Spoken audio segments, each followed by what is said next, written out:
I've been told in the past from people watching my videos that, man, you're not really a handyman. Like, these videos that you're making, this work that you're doing is not really handyman work.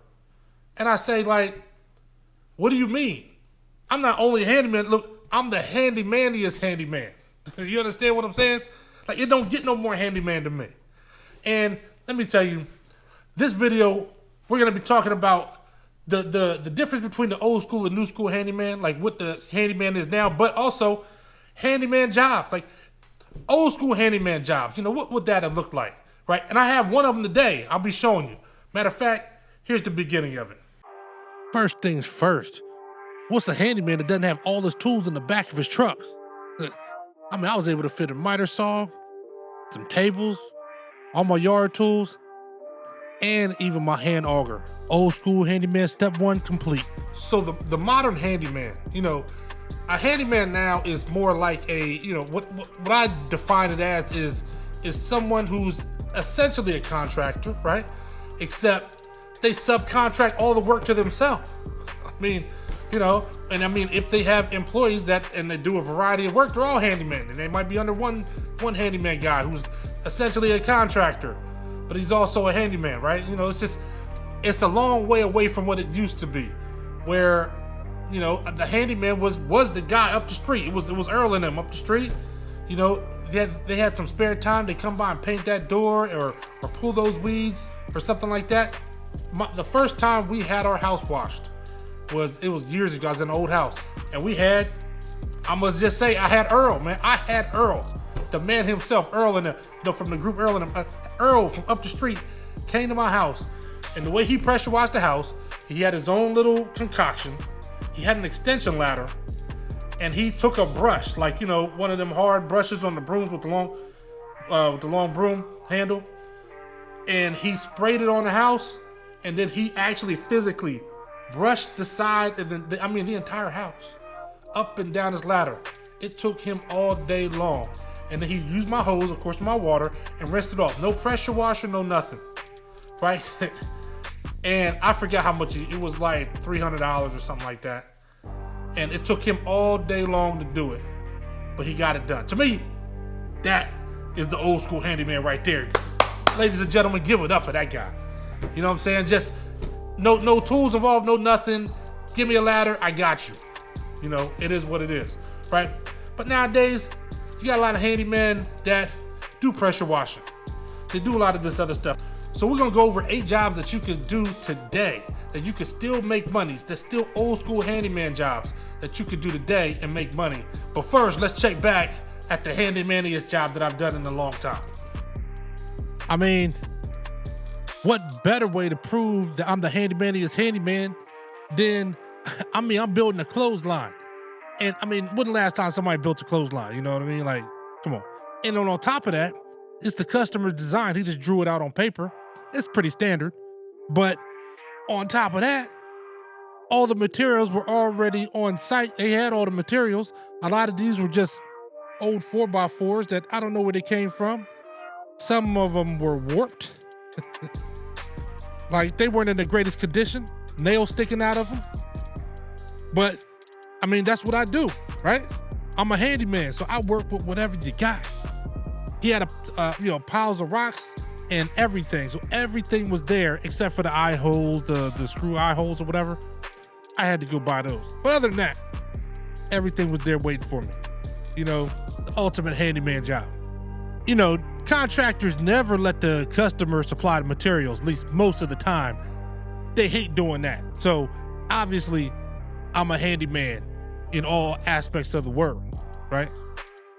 And look, don't call me lazy, okay? I had 2 holes to dig, so I brought the post hole digger with me, like the power auger. I brought it with me because, you know what?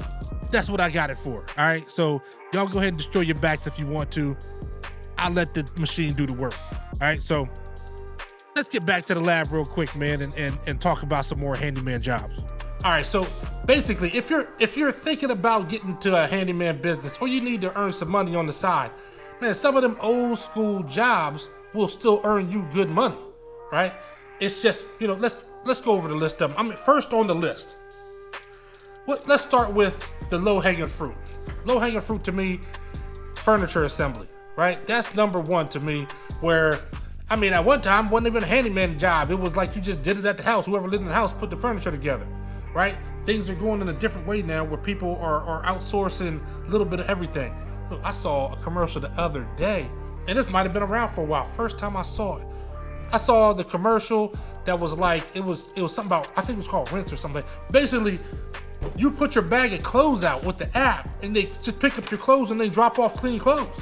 Like you gotta wash your clothes no more. Like it's, outsourcing work is going wild right now. So something like that, furniture assembly, man, you can make good money with it. All you need is a drill. You really don't even need a driver, but it helps to have one. And you need just a manual screwdriver set, maybe even a mini screwdriver set. And that's it for the most part. I mean, you usually won't need anything else.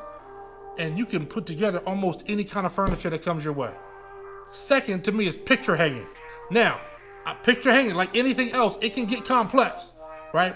I mean, there's some times where I'm like, I get customers that I've hung some crazy stuff where, I want the pictures to be hung in a perfect like rhombus or something. And you like, all right, you know what I mean? But you got to break out the measurements, the calculator, like it gets crazy. But just standard picture hanging, you can do it, man. You can get it done, and there's actually decent money in it. Like, it used to irritate me when I started getting more money for hanging pictures than I was getting for doing backsplashes. Like, crazy stuff.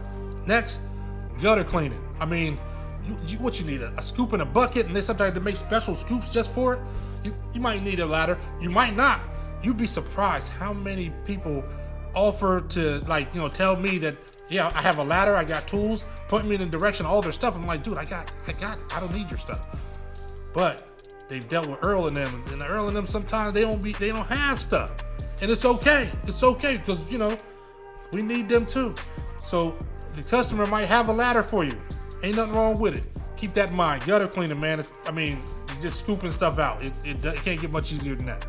And with that, let's head back to the Handymania's project for a second. Just check it out. Now it's time to get the structure built. I'm gonna make 2 of them, but I'll just show you one. Those support are 2 feet each. The inner measurement is 2 feet. The top is 5 feet.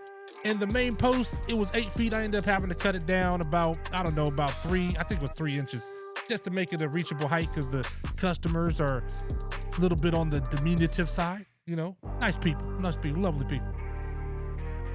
Oh, by the way, the holes were dug at 2 feet, 24 inches. And I put some rocks in there at the bottom, a little bit just for drainage. I mean, it's gonna be a solid clothesline, I drilled out for 4 eye holes, the little eye screw holes. I drilled out for each of those. And I mean, that's pretty much it, I used a nailer to nail them in place just to hold them. But even the nails are galvanized, for exterior use. And then I used screws in. I screwed everything up from the bottom. I didn't want to put anything through the top just because, I don't know. I figured nobody's going to be going in there to do much. So everything's screwed from underneath.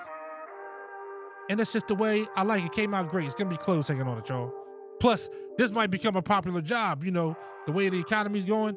I told y'all, we going back to Little House on the Prairie. So who knows? This might be the most popular job that I do.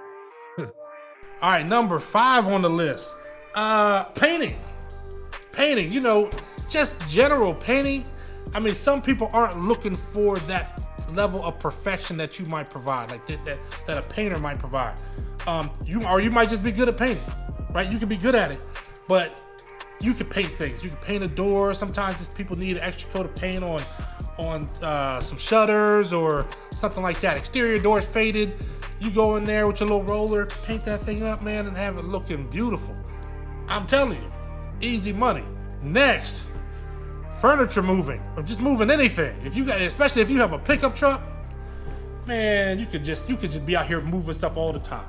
And number 7 falls right with furniture moving, and that's junk removal. If you got a truck, you can remove junk, right? You can move furniture, you can move all kind of stuff. You might not be able to do these massive jobs and all this and that, but sometimes you don't need that. Sometimes people will just have something. I have things right now that I just need moved. right? Sometimes I don't have time to do it. So you might be willing to pay somebody to do something like that, right? Just to get it out your life, take it to the dump, just take it to somebody else's house, just take it away. You got a truck, furniture moving, junk removal. I'm telling you, it's the thing, you can do it.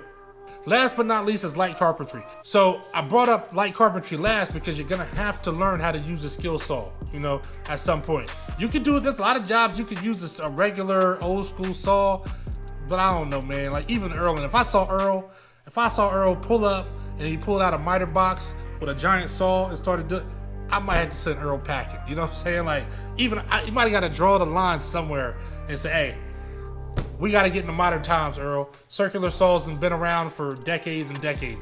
So yeah, get good with a circular saw. Plus, the faster you get good at it, I had a video I was doing a deck, and I was cutting them stringers, man, with that circular saw and then keeping that thing straight, and you had to get that over time. Everything you can't do with a miter saw. Plus, you don't even need to spend the money on a miter saw yet, right? These are old school handyman jobs that will get you paid now.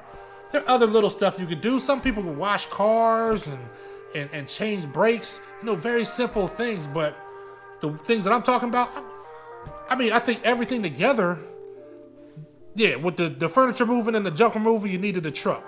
But and with the painting, what you need. You need rollers and stuff like that.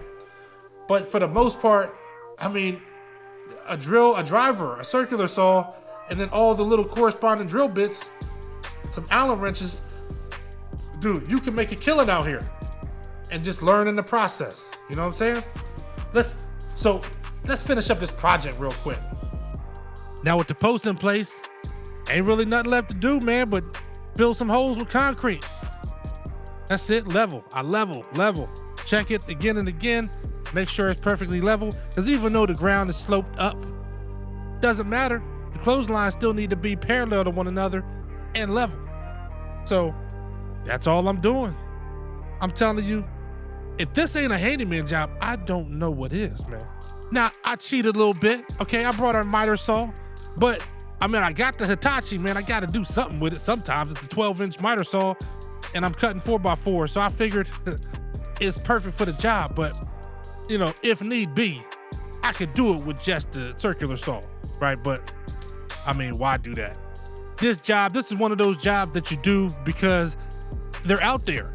And I'm telling y'all, there's all kind of jobs like this out there, so they can be found. We're almost there. Now it's time to tie my little ropes across, and that's it. Handyman job complete. Look at that. A clothesline where there wasn't one. I want to hang some clothes up now. It makes me want to make one in my backyard. Well, there it is, and there you have it. Daryl, also known as the finisher, also known as the handymaniest handyman that you ever known. Killing it. Stay safe, be blessed, and remember, if the trades don't work, nothing else does.